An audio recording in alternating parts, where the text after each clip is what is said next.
lagi di YouTube Bimbel Chief. Pada video kali ini kita akan membahas mengenai mikrometer sekrup.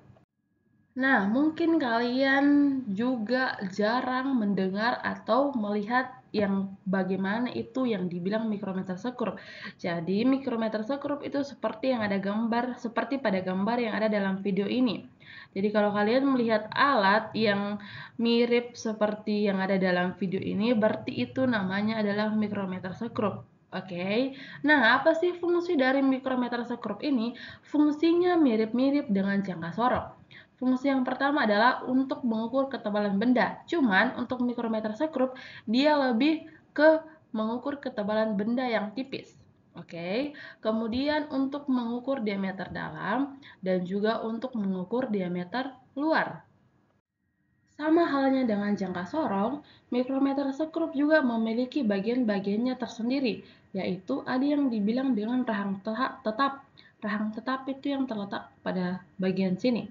Kemudian ada yang namanya rahang putar itu yang ini. Kemudian ada bingkai. Bingkai itu yang berbentuk seperti bulan sabit ini. Jadi yang berbentuk seperti bulan sabit ini namanya bingkai. Kemudian ada yang namanya pengunci. Pengunci itu yang ini. Kemudian ada namanya silinder putar yang berisi skala utama. Jadi skala utama itu di sebelah sini, sedangkan skala nonius itu yang berada di samping sini.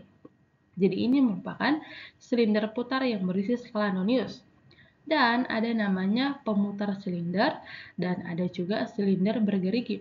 Kalau kalian memutar yang bagian sini, yang pemutar silinder yang ini, maka rahang putar di sebelah sini juga akan ikut berputar. Jadi nanti bendanya kalian ditaruh di tengah-tengah sini, kemudian kalian putar sampai bendanya kalian itu tidak jatuh ketika diukur. Jangan terlalu keras, jangan juga terlalu longgar, sehingga bendanya kalian nanti jatuh ketika kalian mengukur. Oke, sekarang kita akan belajar bagaimana cara membaca hasil pengukuran dengan menggunakan mikrometer sekrup. Nah, untuk rumusnya sendiri, hasil pengukuran sama dengan skala utama ditambah skala nonius dikali 0,01 mm. Ingat, yang dikali dengan 0,01 hanya skala nonius. Skala utama kita singkat dengan SU, sedangkan skala nonius kita singkat dia dengan SN. Oke, sekarang yang mana skala utama dan skala nonius di mikrometer sekrup?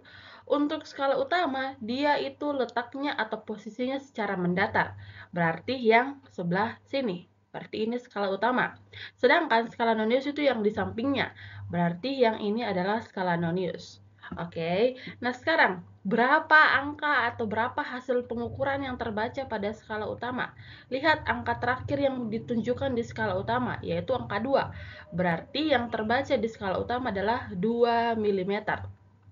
Nah, untuk skala nonius, caranya ialah kalian ambil garis di skala nonius yang sejajar dengan garis mendatar yang ini di skala utama. Nah, yang sejajar dengan garis mendatar ini adalah 35. Berarti 35 dikali 0,01 hasilnya adalah 0,35 mm. Maka hasil pengukurannya adalah 2 mm ditambah 0,35 mm. Hasilnya adalah 2,35 mm. Kalau kalian mau masukkan langsung di rumus, yang rumus ini juga boleh. Berarti hasil pengukuran sama dengan skala utama ditambah skala nonius dikali 0,01 mm. Berarti skala utamanya adalah tadi 2 mm ditambah skala noniusnya tadi 35 dikali 0,01 mm. Berarti 2 mm ditambah 0,35 mm, maka hasilnya adalah 2,35 mm. Hasilnya bakalan sama kalau kalian cari masing-masing dulu skala utamanya berapa, skala noniusnya berapa, baru kalian jumlahkan. Oke? Oke, sekarang kita akan membahas lagi soal selanjutnya mengenai bagaimana cara membaca hasil pengukuran di mikrometer sekrup supaya kalian lebih memahami dan lebih mengerti. Jadi, ketika kalian disuruh untuk mengukur suatu benda dengan menggunakan mikrometer sekrup lalu disuruh membaca berapa hasil pengukurannya, ya kalian sudah tidak bingung lagi.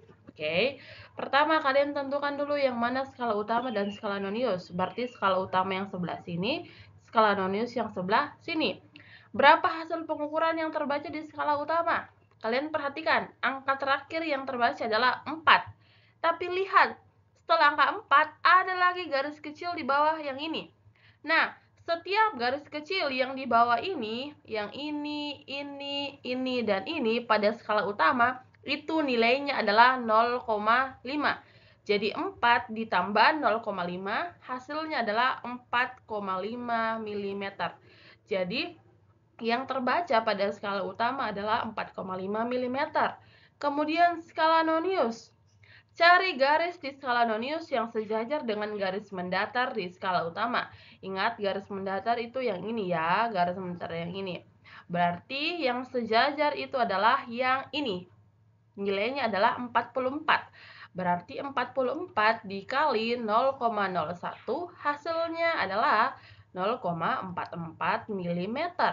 Maka hasil pengukuran ialah 4,5 mm ditambah 0,44 mm.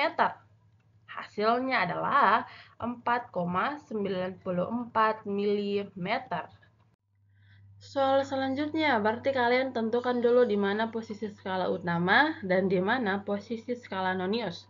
Skala utama berarti yang di sebelah sini, skala nonius berarti yang di sebelah sini. Berapa hasil pengukuran yang terbaca di skala utama? Mari kita hitung sama-sama. 20, 21, 22, 23, 24. Berarti sampai sini 24. Tapi kalian perhatikan, ada garis kecil di bawahnya lagi yang ini. Ingat, garis kecil di bawah itu nilainya adalah 0,5. Berarti 24 ditambah 0,5 hasilnya adalah 24,5 mm. Yang terbaca di skala nonius, ingat kalian ambil garis di skala nonius yang sejajar dengan garis mendatar yang ini ya, di skala utama. Berarti yang sejajar itu adalah yang ini. Berarti itu 30, 31, 32. Berarti 32 dikali 0,01 hasilnya adalah 0,32 mm.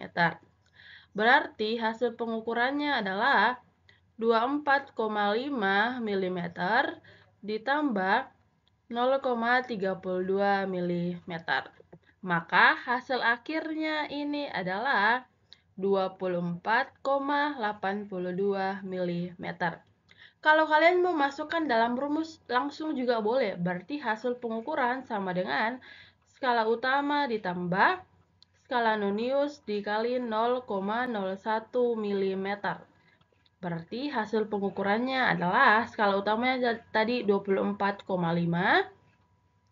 ditambah skala noniusnya 32 dikali 0,01 mm. Maka hasil pengukurannya adalah 24,5 mm ditambah 0,32 mm. Ini hasilnya adalah 24,82 mm. Nah, soal terakhir. Berarti skala utamanya berada di sini, skala noniusnya berada di sini. Yang terbaca pada skala utama adalah 5 mm. Sedangkan yang terbaca pada skala nonius adalah cari garis di skala nonius yang sejajar dengan garis mendatar di skala utama. Garis mendatar yang ini berarti yang sejajar ialah 20. Berarti 20 dikali 0,01 hasilnya adalah 0,2 mm. Maka hasil pengukurannya adalah 5 mm ditambah 0,2 mm. Berarti yang terbaca pada mikrometer sekrup adalah 5,2 mm. Oke, sekian untuk video tentang mikrometer sekrup. Sampai bertemu di video selanjutnya.